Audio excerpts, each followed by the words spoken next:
Hello दोस्तों, कैसे आप लोग? आई होप कि आप लोग अच्छे और मजे में होंगे। हम लोग पढ़ने वाले हैं क्लास 8 के मैथ के टॉपिक का नाम है डायरेक्ट एंड इनवर्स वेरिएशन। हम लोग इस वीडियो में डायरेक्ट एंड इनवर्स वेरिएशन के बारे में, तो ये चैप्टर हम लोग का क्या है, इसमें बहुत सारे मेन टॉपिक है। तो हम लोग सबसे पहले समझेंगे डायरेक्ट वेरिएशन, फिर इनवर्स वेरिएशन। तो हम लोग दोनों के बारे में समझना है। तो हम लोग इस वीडियो में समझते हैं डायरेक्ट वेरिएशन के बारे में। तो डायरेक्ट वेरिएशन के बारे में क्या होता है, इसका फार्मूला क्या होता है। जैसे हमारे पास कोई भी क्वेश्चन आएगा तो क्या आता है, एक्स वाई के फॉर्म में आता है, एक्स और वाई के फॉर्म में आता है। और हम लोग को मान लेते हैं जो फाइंड करना रहता है उसको हम लोग के मान लेते हैं। हम लोग इनवर्स वेरिएशन में क्या करते हैं, जो हम लोग को फाइंड करना रहता है उसको हम लोग के मानते हैं, और एक्स वाई हमारे पास गिवन रहता है। तो हम लोग को एक्स वाई यहाँ पर क्या होता है, x by y is equal to k होता है।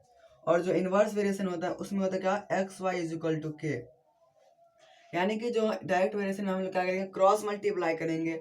और हम लोग क्या करेंगे, जैसे कि मान लेते हैं 2/5 है एक नंबर, तो हम लोग का x/1, और हम लोग का एक और नंबर क्या है 5/2। तो हम लोग क्या करेंगे, इन दोनों को क्रॉस मल्टीप्लाई करेंगे तो क्या आ जाएगा, 4 इज इक्वल टू 10 आ जाएगा। और यहाँ पर क्या आ जाएगा, और एक्स वाई मतलब यहाँ पर क्या आ जाएगा, इन दोनों को मल्टीप्लाई करना पड़ेगा, 5/2 इंटू 2/5। तो यहाँ पर क्या आ जाएगा, 1 आ जाएगा। तो यहाँ पर एक आधा अलग अलग हो जाता है, यानी कि, और हम सॉरी यहाँ पर ये जो हम लोग का क्या है एक्स वाई, हम लोग का यहाँ पर क्या जाता है एक्स इंटू वाई, यानी इसको एक्स मान लेते इसको वाई मान लेते। तो यहाँ पर क्या आ जाएगा 2 इंटू 5 यानी कि 10 आ जाएगा। और यहाँ पर क्या आ जाएगा, अलग आ जाएगा। तो हम लोग इस तरह से फाइंड करते हैं। तो जब हम क्वेश्चन लेंगे तो और हम लोग ये फॉर्मूला यूज करेंगे तो हम लोग इसको अच्छे से समझ पाएंगे। तो हम लोग कुछ क्वेश्चन लेते हैं, इसमें इसका फॉर्मूला कुछ नहीं, बस ये होता है कि हमारे पास क्या रहेगा, इसमें कोई 3 नंबर दिया रहेगा और हम लोग को चौथा नंबर फाइंड करना रहेगा। तो हम लोग क्या करेंगे, जो हम लोग पेयर बनाते हैं उसमें हम लोग, और क्या करेंगे, जो एक्स वाई रहेगा उस दोनों को हम लोग क्रॉस मल्टीप्लाई कर देंगे। और उसका हम लोग का सारा, यानी कि जो 4 नंबर रहता है उस 4 क्या करेंगे, क्रॉस मल्टीप्लाई कर देंगे। तो हमारे पास क्या आ जाएगा, उसका आंसर, या फिर बोलो तो के फॉर्म में उसका आंसर हम लोग फाइंड कर सकते हैं। तो हम लोग कुछ क्वेश्चन एग्जाम्पल के लिए लेते हैं और उसको सॉल्व करते हैं। तो हम लोग का ये क्वेश्चन इसमें कि क्या है, जो ब्लैंक यानी कि जहाँ जहाँ ब्लैंक वहाँ हम लोग क्या करना है, आंसर फाइंड करना है। तो हमारा डायरेक्ट वेरिएशन में क्या होता है, जब एक क्वांटिटी बढ़ेगा तो दूसरा भी बढ़ेगा। लेकिन इनवर्स में क्या होता है, जब एक बढ़ेगा तो दूसरा घटेगा, और जब दूसरा घटेगा तो क्या होगा, एक बढ़ेगा। यानी कि एक दूसरे का अपोजिट होता है। लेकिन क्या होता है, डायरेक्ट वेरिएशन में सेम होता है, जब एक क्वांटिटी बढ़ेगा तो दूसरा भी बढ़ेगा, और जब एक घटेगा तो दूसरा भी घटेगा। लेकिन इसमें क्या होता है, इसका अपोजिट होता है, एक दूसरे का अपोजिट होता है। तो यहाँ पर हम लोग डायरेक्ट वेरिएशन का बना रहे हैं, यानी कि क्या होगा, जब ये बढ़ेगा तो ये भी बढ़ेगा। यहाँ पर क्या है, 6 और 18 है। तो हम लोग इसको क्या करेंगे, कैसे फाइंड करेंगे, इसका फॉर्मूला क्या है, x by y is equal to k. तो हम लोग एक्स और वाई, तो हम लोग का एक्स क्या है 16/18 इज इक्वल टू क्या आ जाएगा 8/, हम लोग यहाँ पर ए मान लेते हैं, यहाँ पर ए हो जाएगा। यानी कि यहाँ पर क्या आ जाएगा, हम लोग क्रॉस मल्टीप्लाई कर देंगे, हो जाएगा 6 into a is equal to 18 into 8, 6 sorry यहाँ पर क्या आ जाएगा, a is equal to 18 into 8/6 13, यानी कि ए इज इक्वल टू क्या आ जाएगा 24, यानी कि यहाँ पर 24 हो जाएगा। और हम लोग ऐसे भी फाइंड कर सकते हैं, लेकिन हमारा इनवर्स वेरिएशन में फॉर्मूला यूज करना पड़ेगा। यहाँ जैसे कि यहाँ पर क्या है, 3 को हम लोग 18 से 3 को यहाँ पर 6 को हम लोग 3 टाइम्स मल्टीप्लाई करेंगे तो 18 होगा, 8 को भी 3 टाइम्स कर देंगे 24 आ जाएगा, यहाँ पर 36 आ जाएगा। लेकिन हम लोग फॉर्मूला के थ्रू फाइंड करेंगे। अब हम लोग इसका यूज ना करके, जैसे हम लोग यहाँ पर इसका यूज कर रहे थे, हम लोग इसका यूज करते हैं। क्या आ जाएगा 8 इंटू यहाँ पर हम लोग बी मान लेते इसको, इज इक्वल टू क्या आ जाएगा 8 into b is equal to क्या आ जाएगा, यहाँ पर 24 into 12, b is equal to क्या आ जाएगा 24 इंटू 12/8। तो ये 1 टाइम्स में हो जाएगा, ये 3 टाइम्स में। बी इज इक्वल टू क्या आ जाएगा यहाँ पर 36 हो जाएगा। तो यहाँ पर क्या आ गया 36, और यहाँ पर क्या होगा, अब हम लोग इस तरह से फाइंड करते थे। यहाँ पर क्या आ जाएगा 12/36 इज इक्वल टू, यहाँ पर इसको हम लोग सी मान लेते हैं, तो सी बाई क्या आ जाएगा 63। तो यहाँ पर आ जाएगा 12 into 63 is equal to 36 into c. तो सी इज इक्वल टू क्या आ जाएगा 12 इंटू 63/36, ये आ जाएगा 3 टाइम्स में, ये 1 टाइम्स में, ये 1 और ये 21। तो यहाँ पर क्या आ जाएगा सी इज इक्वल टू क्या आ जाएगा 21। तो हम लोग इस तरह से क्या कर सकते हैं, फाइंड कर सकते हैं। जैसे कि यहाँ पर क्या आ गया, जब हम इसमें क्या होता है, कुछ नहीं, बस जब एक क्वांटिटी बढ़ेगा तो दूसरा भी बढ़ेगा। जैसे कि यहाँ पर क्या हुआ, पहले 6 था और यहाँ पर 18 था, तो उसका क्या हुआ, जब 6 के हम लोग 6 को क्या कर दिए, इंक्रीज करके हम लोग उसको 8 कर दिए, तो यहाँ पर क्या आ गया, 18 से इंक्रीज होकर के ये 24 हो गया। यानी कि जब एक बढ़ा, ऊपर वाला बढ़ा, तब क्या होगा, नीचे वाला भी बढ़ गया, और जब नीचे वाले बढ़ेगा तो ऊपर वाला भी बढ़ेगा। यानी कि क्या, एक दूसरे का अपोज सेम है, जैसा ऊपर वाला होगा वैसे।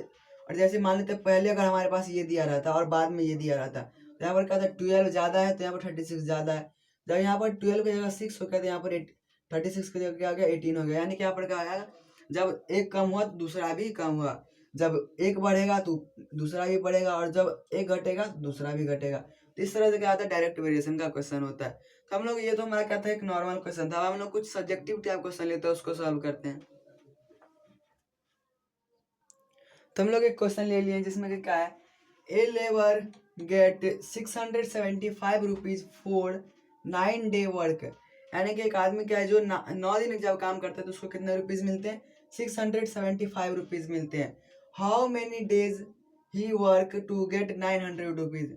यानी कि क्या है, हम लोग सबसे पहले एक बॉक्स बना लेते हैं।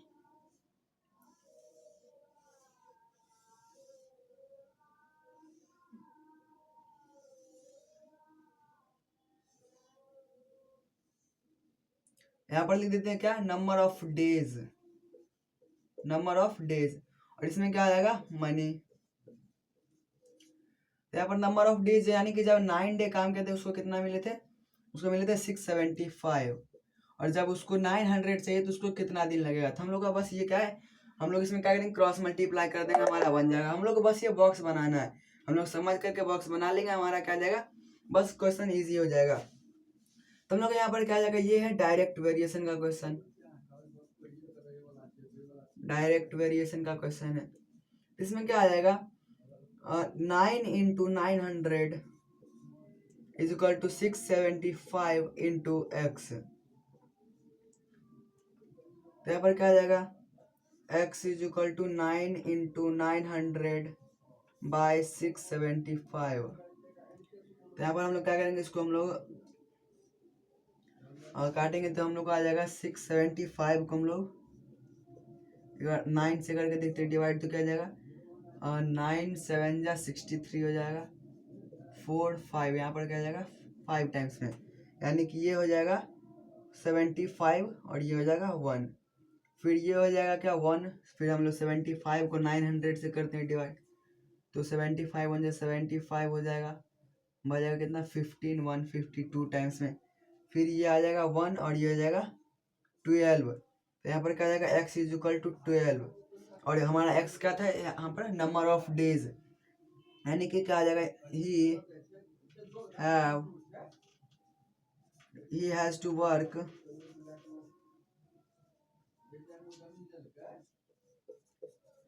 12 डेज, यानी उसको 12 डे काम करना पड़ेगा। हम लोग का एक्स का वैल्यू हम लोग नॉर्मली 12 फाइंड कर लिए, तो हमारा क्या आ गया, आंसर फाइंड हो गया। बस हम लोग एक लाइन लिख देंगे, he has to work 12 days to get 900 rupees. हम लोग यहाँ पर क्या था, बस हम लोग को अगर हम लोग 5 दिन काम करते हैं तो हम लोग एक आदमी जो कि क्या है, जो 9 दिन जब काम करता है तो उसको 675 रुपीज मिलते हैं, तो उसको 900 रुपीज के लिए कितने दिन काम करना पड़ेगा। हम लोग यहाँ पर नंबर ऑफ डेज, जब 9 डे काम करता था तो उसको 675 मिले, तो कितना दिन एक्स डे काम करेगा तो उसको 900 रुपीज मिलेगा। और हम लोग को इसमें पता है x by y equal to k होता है, हम लोग का फॉर्मूला पता है। तो यहाँ पर एक्स बाई वाई यानी कि यहाँ पर एक्स बाई वाई इन दोनों को डिवाइड, यानी कि ये क्या जाएगा मल्टीप्लाई, और ये दोनों मल्टीप्लाई, क्रॉस मल्टीप्लाई करके हम लोगों ने इसको क्या किया, जब इसको डिवाइड कर दिया तो हमारे पास आंसर आ गया एक्स इज इक्वल टू 12, यानी कि यहाँ पर एक्स का यहाँ पर मतलब क्या था, number of days to get 900 rupees, यानी कि 12 डे काम करना पड़ेगा 900 रुपीज अर्न करने के लिए। तो ये हमारा क्वेश्चन था, और हम लोग इसी तरीके से डायरेक्ट वेरिएशन का कोई भी क्वेश्चन सॉल्व कर सकते हैं। तो आई होप क्या तो समझ आ गया होगा। तो मिलते हैं नेक्स्ट के लिए, bye, take care, thanks for watching.